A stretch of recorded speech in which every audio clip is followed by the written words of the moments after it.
부동산 가이드의 첫 번째 코너입니다. 생생부동산 클리닉 이분과 함께합니다. 오늘 R&D 하우스 김기현 이사 나오셨습니다. 어서 오세요. 네, 반갑습니다. 네, 반갑습니다. 네.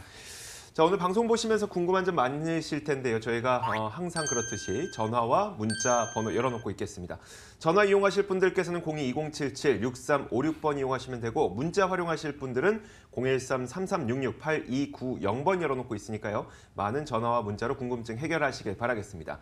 자, 지금부터 김기현 이사와 함께 공부를 좀 해볼 텐데 부동산 시장에 대해서 공부를 하려고 해도 사실 물어볼 때도 마땅치도 않고 뭐 물어봐 봐야 뭐 옆집 아줌마 뭐 이런 분들인데 사실 상가와 같은 경우에는요 요즘에 많은 분들이 눈길이 쏠리고 있는 것 같긴 하더라고요. 그렇죠. 근데 유의할 점보다는 대부분 이게 호재래요를 되게 많이 얘기를 해주셔서 오늘 좀 유의할 점을 자세하게 설명해 주시면 좋을 것 같아요. 네, 유의할 사항과 전체적으로 어떻게 내가 상가를 투자할 때 해안을 기르는가, 안목을 기르는가에 대해서 그런 점을 조금 이제 말씀드리려고 하고요. 먼저 이제 새해 복 많이 받으시라는 말씀을 시청자분들께 드리고 싶습니다. 이사님도요?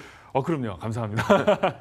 자, 그 상가 투자 시 유의 사항에 대해서 설명을 드리자면 먼저 이렇게 보시면 될 것 같아요. 여기 전체적으로 이제 그 설명을 조금 드리자면 근린 상가라는 게 있고 또 단지형 상가라고 하죠. 쉽게 얘기해서.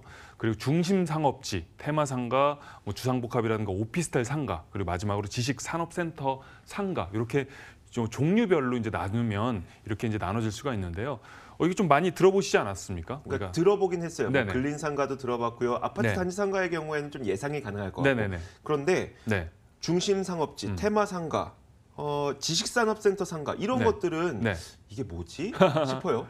쉽게 얘기해서 지금 이제 질문을 던졌을 때 제가 이제 정확히 말씀드리면 중심 상업 상가는 뭐 예를 들면 강남대로 이런 데 있잖아요. 건대. 그런데 보면은 유동인구 굉장히 많고 그 불야성이라고 보이는데 막 불이 바짝바짝하고 뭐 이런데요. 그런데 나 중심 상업이라고 이제 보시면 돼요. 종로라든가 이런 데를 보시면 되고. 자, 그 사실 이제 상가가 밀집돼 있는 그런 곳이다라고 이해를 하시면 될 것 같아요. 우리가 얘기하는 건대라든가 뭐 종로라든가 명동이라든가 강남이라든가 이런데 그런데 불야성들이 많잖아요. 근데 이제 여기서 중요한 거는 지금 이제 말씀이 나온 김에 보면 중심 상업 같은 경우는 사실 이미 활성화가 된 곳이기 때문에 아무래도 진입 장벽이 높겠죠. 비싸죠.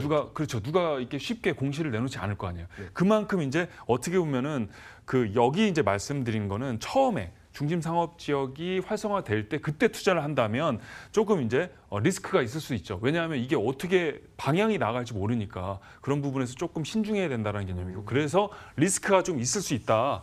또는 이미 반영이 된 곳 같은 경우는 이미 진입 장벽이 굉장히 높기 때문에 가격이 세다라는 거죠. 그런 부분에서 이제 보시면 되고 자, 테마 상가는 쉽게 얘기해서 뭐 위락 시설이라든가 판매 시설, 뭐 백화점 이런 데 있잖아요. 자, 그런 걸 투자할 때는 단점이 뭐겠습니까? 단점이 그 종목 외에는 들어서기가 어렵다라는 거죠. 그래서 사실 저는 개인적으로는 선호하지는 않은데 이런 것도 이제 잘 눈여겨봐야죠. 그랬을 때 이제 소액 투자가 오히려 가능하기 때문에 수익률이 높지만 그만큼 리스크가 있다라는 거죠. 종목에 대한. 그리고 주상복합이라든가 오피스텔 상가 같은 경우는 단점이 뭘까요? 이미 여기 나온 것처럼 전용률이 아무래도 떨어지겠죠. 왜냐하면 공용 시설들이 많으니까. 그리고 또 하나는 여러 가지 이제 그 안에서 나가는 돈이 많아요. 뭐 관리비라든가 이런 부분이 많기 때문에 그런 게 또 단점이고요. 지식산업센터는 이제 최근에 생겨난 건데 쉽게 얘기해서 이제 뭐 벤처기업이라든가 그런 IT라든가 이런 게 집결된 상가를 얘기하는 거거든요.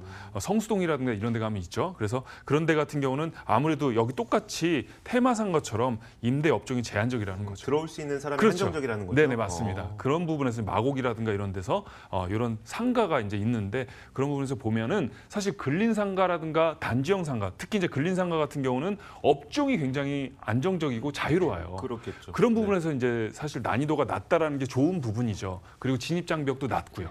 그리고 아파트 단지 내 상가는 대신 아무래도 시세 상승이라든가 이런 것들이 아파트 단지 사람들만 움직이니까 인구 유입이 적다라는 거죠. 그런데 그만큼 또 아파트 단지가 굉장히 크면 대단지면은 유리하겠죠. 그 사람들이 꾸준히 근데 난 여기 상가 안 갈 거야 이런 사람은 없잖아요. 거기 그렇죠. 살면서 그런 부분에서 이제 유리하다라고 조금 정리해드리면 좋을 것 같습니다. 네, 알겠습니다. 이렇게 상가의 종류까지 살펴봤는데 그 다음에는 어떤 이야기가 준비되어 그 있을까요? 다음에 궁금하시지 않습니까? 네. 다음 시간에 또 제가 설명을 드리도록 하겠습니다. 이걸로 딱 끝내주시고 자 이렇게 저희가 네. 종류는 한번 나눠봤으니까 다음 시간에는 또 이게 상세하게. 실제로 네. 어떤 형태로 우리가 주변에서 볼 수 있는지 맞습니다. 뭐 사진이나 이런 것들도 준비해 주셔서 네. 아마 설명을 해주실 겁니다. 준비해야겠죠? 네. 설 연휴 때 네. 쉬지 마시고 알겠습니다. 준비 열심히 해주세요. 알겠습니다.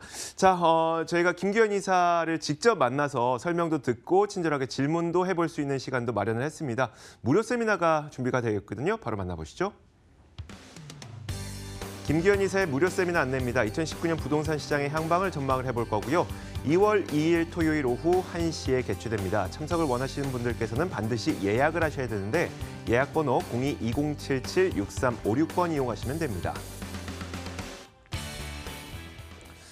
아무래도 올해는 그 주택 시장보다는 네. 이제 이런 상업 시설에 대한 투자가 조금 더 많을 것 같으니까 그런 네네. 전망을 또 내려주시겠네요. 맞습니다. 왜냐하면 이제 그 아파트 같은 경우는 조정을 받고 있는 상황이고 지금 쉽게 이제 그런 진입 장벽이라든가 여러 가지를 봤을 때 과연 조금 더 이제 수익률이라든가 이런 쪽으로 많이 접근하려는 그런 유형들이 보이고 그리고 이제 설이 지나게 되면 어떻게 보면 개편하듯이 네. 마치 우리가 계획을 이제 새로 세워야 되는 그런 시점에서 하나하나 꼼꼼히 살펴보는 그런 견지를 할 수 있는 그런 시간을 갖도록 하겠으니 전화를 주시고 오시면 될 것 같습니다. 네, 알겠습니다. 자, 많은 분들께서 참석해 주시면 좋을 것 같고요. 이어서 김기현 이사가 준비한 부동산 정보도 확인하도록 하겠습니다. 만나보시죠.